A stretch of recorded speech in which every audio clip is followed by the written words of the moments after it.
Now, in the last 3.5 years, as I've been working with Clearbuilt, we write web applications using Dancer2 and DBIx class. If you have missed that in all the times I have stood on stage so far, you haven't been paying attention. And along the way, I've learned a fair few things about how one may enhance good qualities in your code.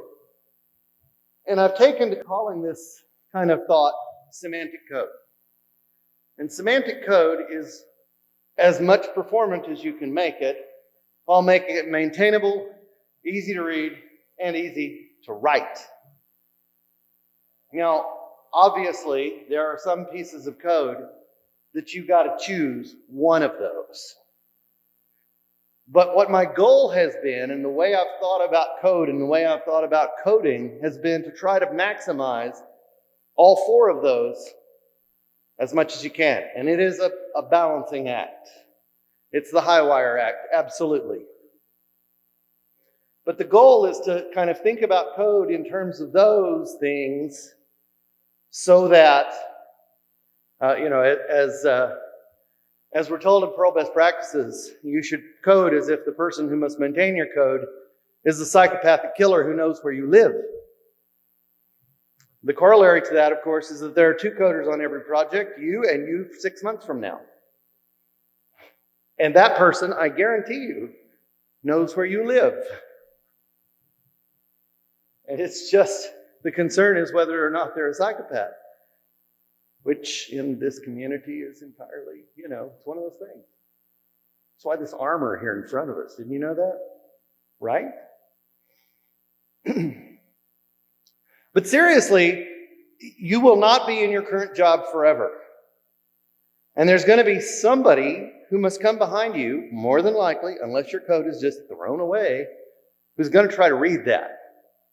If not to maintain it, to know how to replicate it in whatever thing they're moving to. So making your code easy for that person to read becomes a high priority chore. So here are some notions to think about. And these are very general ideas. They're absolutely not rules or even best practices, but just some things to put in your head while you're writing your code. How much stuff do you have between a pair of curly braces? The more stuff you have inside of a loop, inside of a subroutine, inside of a map or grep, the more complicated it is going to be to read. Some absolutists will say if your subroutine is more than a screen long and you can't see both the beginning and the close bracket at the same time, it's too long, subdivide. That's not necessarily true, but it is a checkpoint. It's something to think about. Should I subdivide this 350-line subroutine? Should I subdivide this 4,000-line module? And the latter, the answer is, of course, please, please, please, for the sake of other developers, do so. I use VS Code, and then with all the plugins that I have, the nice thing is it color codes the braces and brackets and parentheses, and it will show you where the beginning and ending are if they're both on the screen at the same time. And that helps me kind of measure this and say, how far apart is the beginning and end of this block? And is that too far? And too far is very subjective. It's very context sensitive. Now, in the case of a map, for instance. Now, we heard about map the other day in the lightning talks. And the suggestion from PBP is don't use the expression form. It's automatically confusing. Use the block form. The block form is nice and tidy, and you have those curly braces around it. And you can, in fact, write a 50-line function inside those braces. Doing so, however, will make the coder who comes behind you curse like a sailor. Map and grep for many developers, especially newer ones, is a little bit nervous-making and a little black boxy until you get used to using it. Keep the contents of your map and grep short. Do one thing, do it well. Nested map and grep? No. I'm just going to say no. There's got to be a better way. Because you're putting a loop inside a loop, You're adding complexity that isn't necessary, and you're adding pain and suffering to the people who come behind you. Do a filter, put it in an array, then map it. And if map, now if grep actually can be somewhat useful in certain circumstances. You need to be careful with if grep, because grep returns a list, and the if is going to require a scalar. So it's going to evaluate that list in scalar context, and see if the list has any members. And if it has any members, it's true.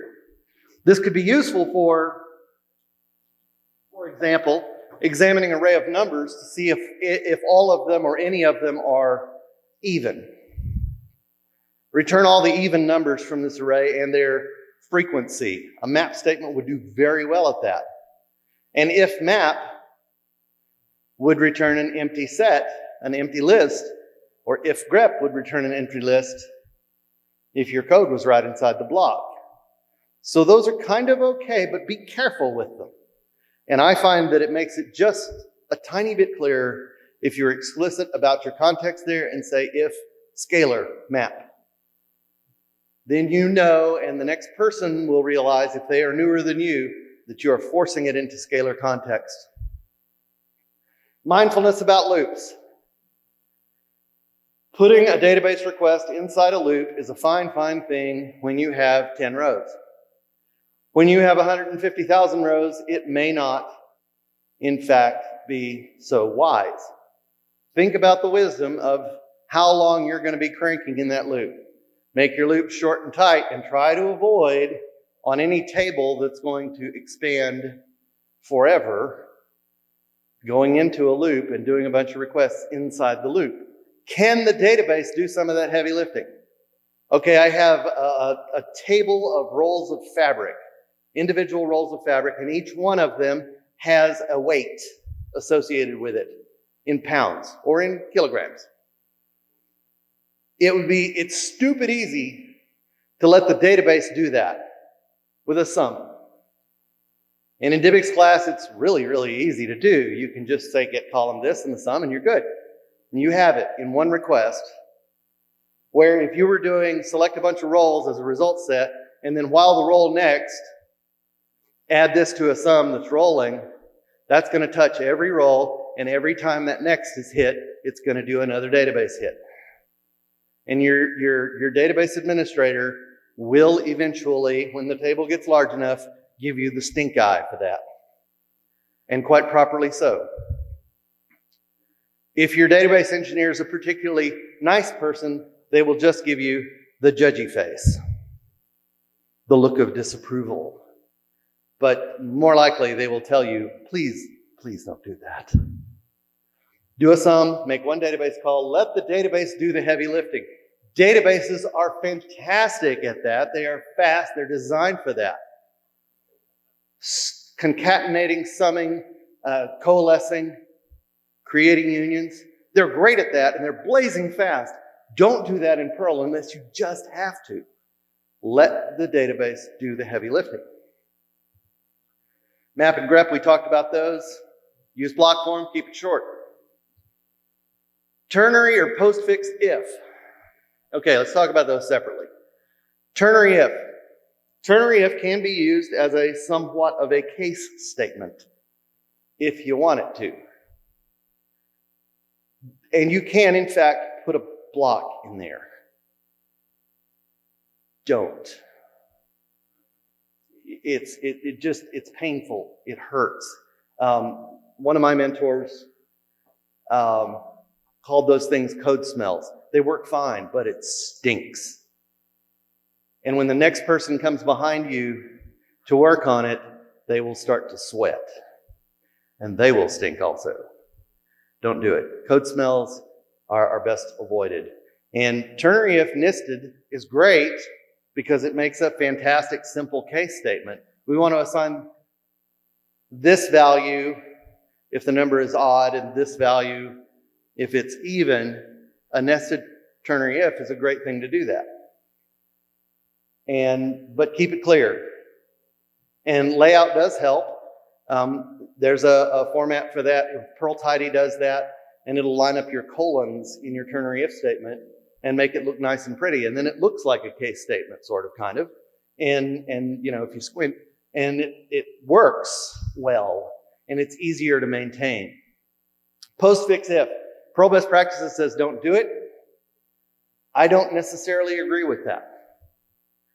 If the conditional that you're putting behind it must have parentheses in it to be clear and correct because of precedence,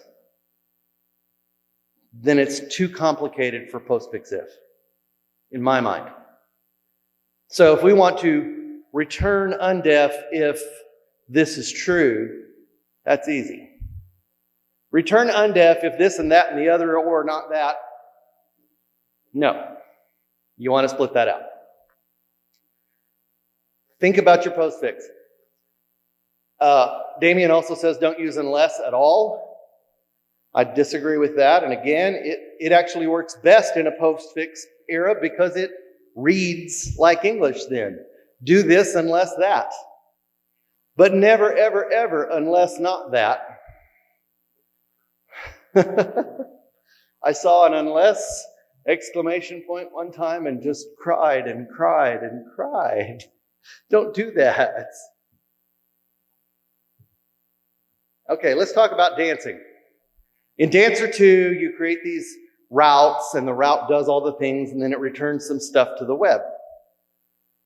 I have lately gotten into the habit of separating the route and the UI bits, so handling your inputs, making sure they're valid, JSONifying your output and sending it out, handling that separately from the functionality that's doing it. There's a couple of good reasons for that. One, it makes everything shorter. Second, it makes those functions reusable very easily that they would not otherwise be. You just have to copy and paste. And third reason, they're easier to test because you can test that functionality without the web mechanics going on. You can feed that function some data, get back the result you expect, and you can test that function without calling dancer testing. Because you're not testing the web there, you're just testing the little subroutine. That has been very valuable for us. It frustrates my boss a good bit because he has to go, I have to trace through all your code. I'm like, yes, you do. Live with it. Do you have complicated database searches that you're going to reuse? Make a method in your result sets. In your result set class, you can make a method that takes care of the prefetches and the merges and the unions and whatever. And if you're going to use it more than twice, it's absolutely a good candidate for that, rather than copying and pasting over and over and over again. Abstract that away into the result set class and then forget about it, because you can just do like, if you have a flag on your field, on your row that is active and it's a Boolean, true or false, you can just make a dash or arrow active operator to go into your DBIx searches, and it takes care of that for you. And then you don't have to worry about that. You don't have to think about it. You don't have to do it in SQL. You don't have to do it in DBIx class with all the funky curly braces. Now, for the rest of our time together today, I'm going to be talking about some modules that I have been working on to help this semantic coding notion with DBIx class and Dancer2. And for the sake of all of my examples, here's our little bitty CMS. It has a user, and a user will have 0 or more posts. And that's it. And the field types are there. The username is a text. It's a primary key. The name is a text. It's not null. Password text not null. Last login is a timestamp. The post has an ID that's a serial primary key. The slug, which is text and unique. The title is text. Content is text. Status is text. Posted date and posted by is how we do the linkage. That's the foreign key that's linking. Simple database. 2 tables. All right? DBIx class was supposed to make things easier. Now, I talked to Matt Trout about it. He was one of the ones that was involved very early on. I think it was his mad idea in the first place. And it's supposed to make it so that you can type 3 lines of Perl instead of the 6 lines of SQL, and you don't have to switch contexts in your head. You just keep going. Well, that's fine, and in fact, simpler doesn't always mean easier to read. Just because you didn't context switch into SQL mode doesn't mean you're doing something necessarily easy. And that simplicity isn't always easy to read. And painful to read equals painful to maintain. 100% of the time for me. If I can't make sense out of it, if it doesn't speak to me in English, then maintaining it gets a lot harder. And code that reads well just makes my heart smile. So, I've written some add-ons to DBIx class, some plugins, if you will, to DBIx class and Dancer to help us do precisely that. The first I want to talk about is DBIx class schema result set names. So it adds a lowercase result set name to the schema object as synonyms for result set, for your result set call.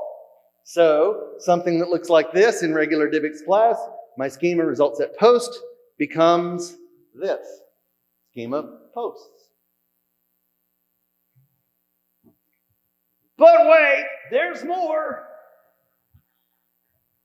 This also, hey, you can do searches inside that. So instead of this search, okay, I'm going to search my database for posts that are about Jason Chrome. So I'm searching for his last name because it's a kind of an odd spelling of Chrome. And I'm doing it case insensitively. It becomes this. Inside the posts call, you can just enter a search. So you take out the result set call and you just substitute a term there. But wait, we're not done. Would you rather do a find? Find is good, especially for things you know that are unique, like users. So instead of finding my user account, just do this. Just demand my user, and then you have my user object. A little easier to read, just a little, just a notch easier. It doesn't interfere with existing accessors. If you do user post search, it still works like you would expect. It's going to return a result set or an array, depending on your context. Post user still works like you would expect. The user object, it doesn't interfere with those, because it's attached to the schema object, not to the children. So you're calling it from the schema object. It works fine with Fru's helpers. If you're not using Fru's helpers, why not? Because they're great. So if you were to want an array of hash refs of really, really, really nerdy users, each with an array of hash refs of their posts, you got it. I got you. Users with posts, schema, users like, username geek, prefetch posts, HRI all. There you go. There's your array ref. And that reads very cleanly once you get used to a couple of the shortcuts. Fru's shortcuts are so nice. A couple of them are a little finicky and may break things, but most of them, for result set handling, the result set shortcut group of those, fantastic for this kind of thing. It's really easy to set up in your schema. You just load the component, schema result set names. Now, in English, what's the term for more than one moose? Mooses? Mises? Moose. It's the same, moosin, it's the same word. That's a problem because you can't automatically just pluralize it for making these accessors that we're going to make, because mooses, or the plural, would return a search and the singular would return a find, right? So we can't just do that with them, or in some cases, lingua inflect US will get the wrong word. And so if you want to be able to force it to do something specific in your schema, you create a subroutine called override RS names and tell it what you want for the singular and the plural on each result set. And if you just give it the plural, it'll use lingua inflect to try to get a singular. And if you just give it a singular, it'll use lingua inflect to try to get a plural. But you can give it both and then eliminate all confusion. So then in the case where you've named your table with a plural term, which is a little, DBIx class acts a little weird around that sometimes. You can then force it to do what you really want, and you can use any string you want for those accessors. We do have an upcoming new feature, something I'm working on. I want to create schema list result set name accessors so that you can get back a hash ref of result sets and their accessors so that you can diagnose what's going wrong when lingua inflect phrase doesn't do what you might expect. Because as we were told yesterday, English is hard. Now, shall we dance? Let's dance with that. Pete, would you dance with me? All right, good. I created Dancer2 plugin DBIx class. Now, it is a forklift replacement for the older by Iron Camel Dancer2 plugin DBIx. Works identically in all ways. You get the result set RS operators in Dancer2. No changes to your existing code. Just change your use statement. That's all you got to do. And your existing code will work. It supports multiple schema, just like DBIx does. So why on earth should I install this new thing by this upstart nerd who's written this new thing? Well, result set names. If you have result set names components loaded, it will add the result set names treachery to your Dancer2 DSL. So this in Dancer2 with DBIx becomes that. And, you know, hey, how about a find? My user, rset user find geek Ruthie becomes user geek Ruthie. Makes it nice and easy to read. Now, it too is easy to set up. It's identical to Dancer2 plugin DBIx. You don't even have to change this except for the name of the plugin. It's the only thing you have to change in your config. It's otherwise the same. Using a DSM and any DBI compatible DSM will work here. And you specify your schema class, easy peasy. But what about collisions?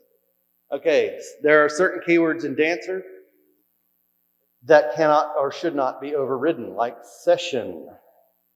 You might have that in your table, see? If you're using Dancer2 plugin session, you will have a session table. So if it collides with existing Dancer2 DSL, it will throw a warning and not create it. If you have multiple schema and both of them have the same table name, again, not a problem. It'll take them in the order that they appear. It'll throw a warning at start time, and the collision will not be created. You just won't have that magic accessor for the second and subsequent tables.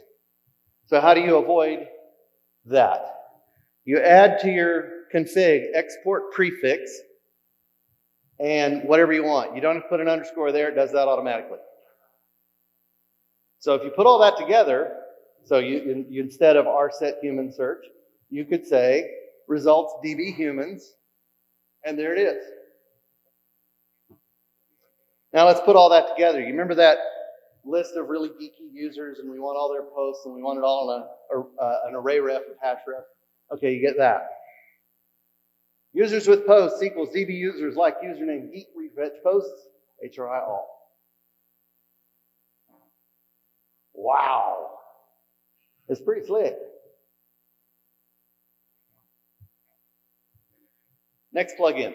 You know, the only reason for time is so that everything doesn't happen at once. Otherwise, hey, we could just skip the whole time thing, right? Time matters. And in a lot of cases, in business applications, we see all the time, I want to know who created this thing and when. So we timestamp it and we say when we create this, we autofill the created date with now in the database, default now. Usually use that on the database end, no reason to do it in Perl. And then you send in the user's ID, their key, whatever it is. There's lots of use cases for that. And there's lots of times where we'd love to see those events happen in the order they happened or in reverse order. And even occasionally when the first or the most recent becomes relevant to the business case. Like show me the last post by user MDW. I got you. It's time to start shaving yaks. This is a way to look for the last post by a user. Does it work? Yep, works fine. Screaming fast, too. Because this turns into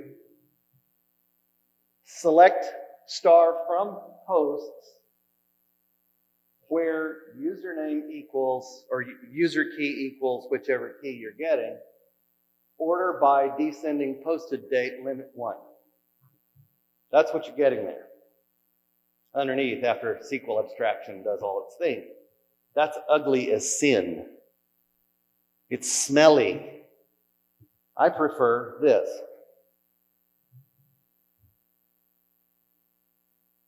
How about that? Does that look nice? I see Pete nodding. That's good. Everybody else is sleeping, right? Miller, you awake back there, buddy? Well, we're going to talk about that. Enter DBIx class temporal relations. It's a really easy setup. In your schema result for the user, you establish a temporal relationship with posts. The last line of that is where you're doing it. Written is the verb you want to use to describe the temporal relationship. And you can use any string you want there. It's just a string. But it makes sense from a, wow.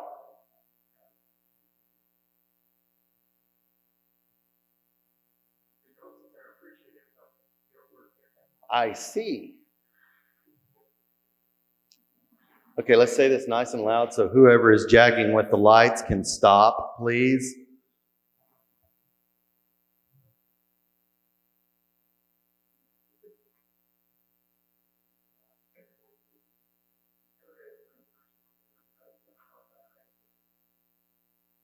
Yeah, I'm glad I don't have those two-tone shade things. That would be really hard. What you want to do for your first word there in the establishment of the temporal relationship is, what is the verb that causes that, the instantiation or the event of the child table? Well, in this case, I wrote a post. So written makes a good verb there. Posts is the table we're going to establish the relationship to. Posted date establishes the temporalness of the relation. And that's how it does it. And then you can start using that. But wait, there's more. You get a whole bunch by that one line to make that temporal relationship. You get all these. Post written before a timestamp, post written after a timestamp, post written between two timestamps. Or you can do it in reverse date order. Most recent posts written. Most recent post written before, after, between. First post written, last post written, first post written after, last post written before. You get all of these for free with that one line. And then you have this lovely semantic access to a user and their posts. Nobody was back there, Todd, and yet these lights went all crazy.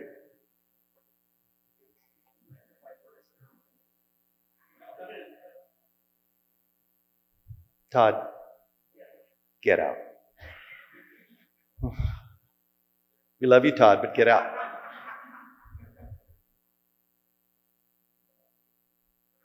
Whoever is jacking with the lights, please stop. I figured.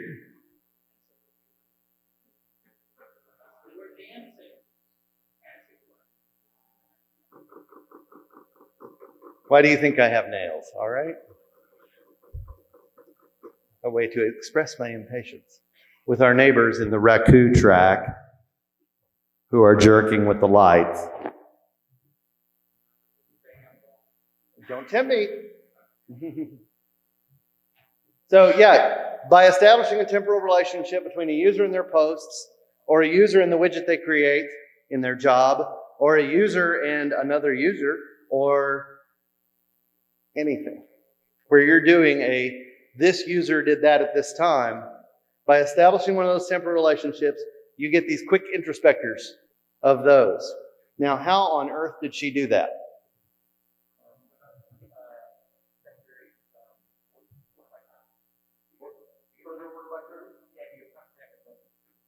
Show you. I will show you there. The terms are just thin wrappers around those long searches. That's all they are. It was way harder to get the inflections and stuff done right to make that work.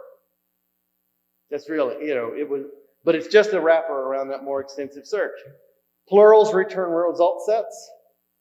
So you can continue to do things afterwards, including another order by helper, or another sub-search, or, show me all the posts that Pete has written in the order he wrote them that are about the foundation.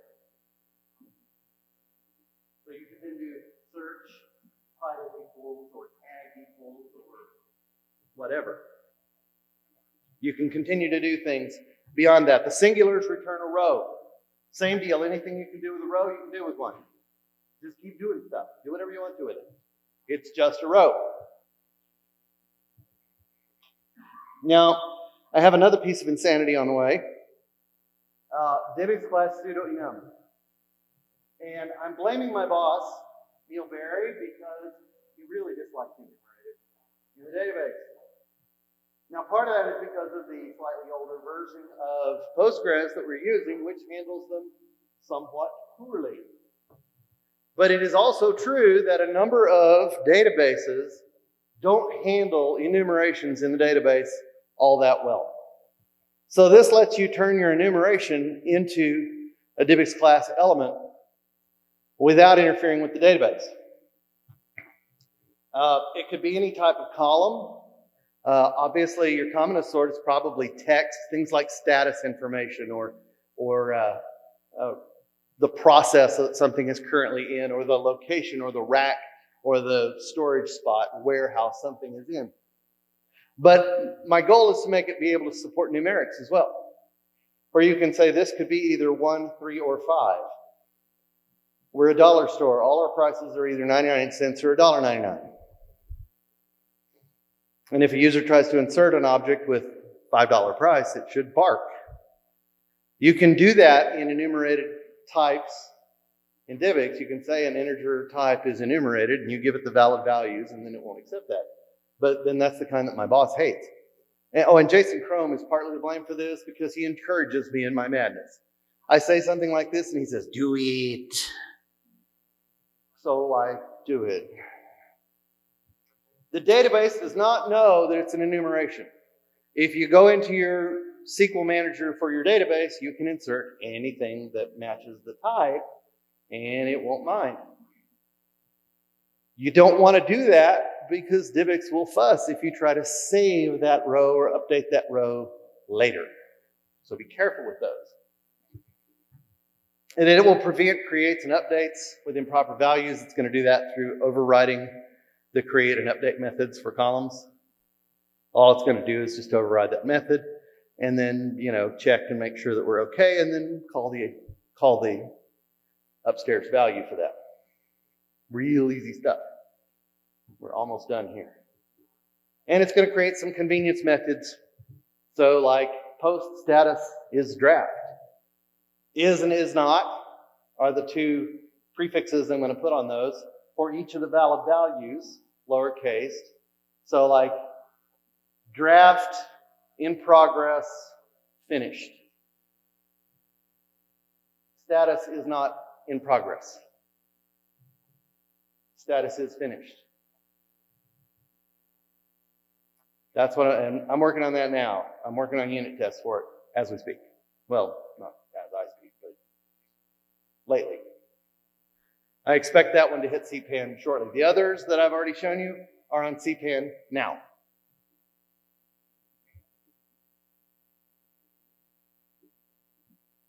Okay, I have some time for Q&A. Got a few minutes. In fact, I'm a little ahead of the group. Unless, Pete's gotten so enthralled by what I'm doing, he's forgetting to show me signs. But I don't think he's that kind of guy. Oh, good. So the big message is be sensible about writing your code and think of it like you're trying to speak almost English. Does it read well? Is an evaluation criteria for code. Now, and for those who have snuck in late, and I've seen a couple, there are 4 criteria. Is it performant? Is it maintainable? Is it easy to read? And is it easy to write? Those, you want to try to maximize all 4 of those. And sometimes they are mutually exclusive, but often they are not. With just a little bit of thin wrapper voodoo, you can make things really semantic and easy to read, and also fast and performant. So that's what I've been shooting for. That's kind of the thinking I've been putting into my code lately. I believe my code is beginning to show that. I'm doing that both on new features and on refactors. And when I touch a piece of code, I try to make it more semantic. I try to get more that way. If I have a route that's got 150 lines of functionality in it, I bust the functionality out to a module, and the module is named after the object I'm doing things to. So sales order, instead of the sales order all being in the route, all of the sales order touching goes on in sales order PM. Not in the result, mind you, but in somewhere else. Some of it may happen in the result. If it's acting on a specific one and you expect to have the object the whole time, then yeah, it does. Like an edit, for instance, could go into the result object. Any questions, other thoughts? Wow. I keep hearing voices, and it's the people out in the hall, and I'm just like, what? The first couple of times I thought it was you back here, because they're higher voices, and Tracy's down here. So, I thought, well, but then I look, and you're not saying anything, so. The spooky part is when you hear voices and you're answering them, and nobody else hears them. Yeah. Shut up. I told you you sit quiet. Okay, well, any other thoughts that somebody wants to do? We've got gobs of time. Mike. A lot of it is, absolutely. It should not be. And in fact, when you write this kind of thing, that is something you need to pay attention to. And it is, in all of the cases that I've shown you here, it's just a thin wrapper around an abstraction of the SQL. You're just doing the SQL abstract version of the search, just like you would in the other search. So minimal, if any, and it's all overhead. Now, how you do your prefetches and joins may be performance impacting if you're then going to go into a loop. So you need to be mindful of that. But none of these are just sugar. It's a bowl of sugar around the syntax. That's all it is. You think I can get Mike doing this? I don't know. He's always the last to adopt new tricks at our company. Now, last is not a bad thing necessarily, because there's only 4 of us, but until we hire you, that is. We are hiring. I've said this now in all 5 of my talks. We're hiring. You want to come and write smooth code like this? Come on, we'd love to have you. So these add-on DBIx class things that I've written, and there's going to be more of them, will make your life just a little easier, one may hope. And the nice thing about, if you have a complex search and you're going to use it 2 different places in your application, putting it in the result class means that if it changes, you only have to change it 1 place. We like those kinds of things. Auto-calculated fields, same deal. Put your calculations in the result class so that you don't have to change that tax calculation 54 places. Yeah, I've been there.